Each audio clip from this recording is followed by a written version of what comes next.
What's up guys? Welcome back to my channel. Update lang po tayo sa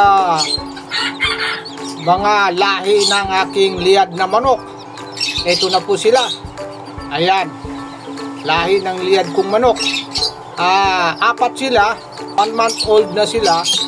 Ayan yan ang lulusog po nila.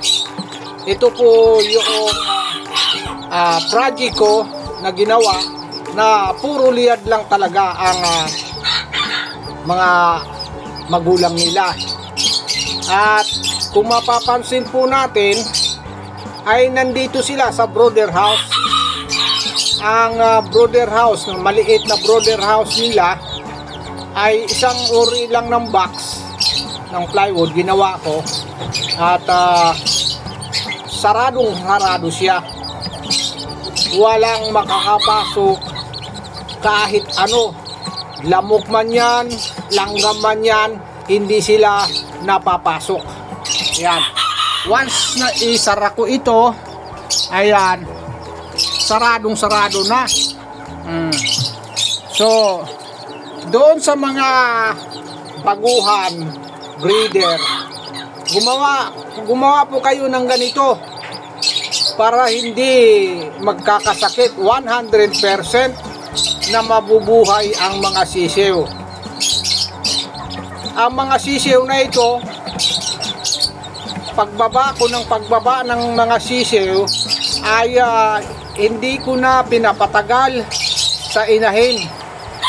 Siguro mga 3 days tinanggal ko na sila at inilagay ko na sila sa isang bukod na tirahan nila. Maliit lang ito na brother house. Ano lang ito, maliit lang po ang brother house ko. Ayan po,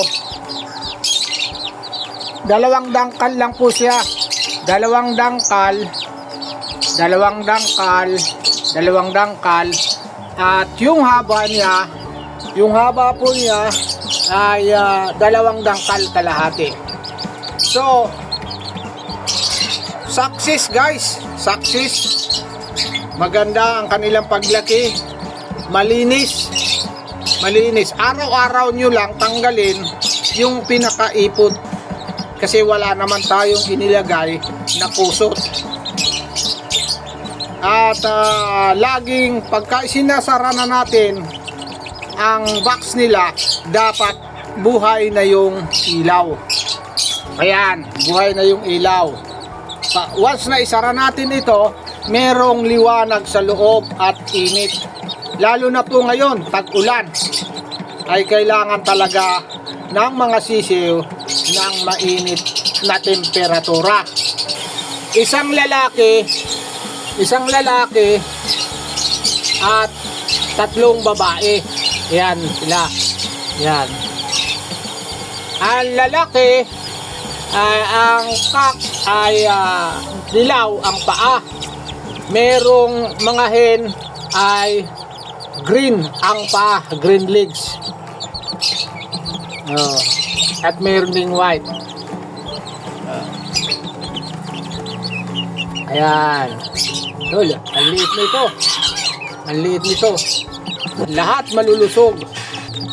Ngayon guys, silipin natin yung sinasabi kong mga liad na ina nila at ama.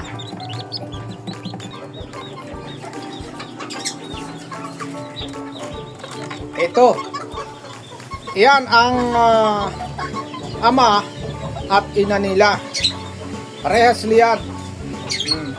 Yung ina nila yan. Ayan. Meron na naman silang itlog na isa. Yan. Umpisa ng mag-itlog.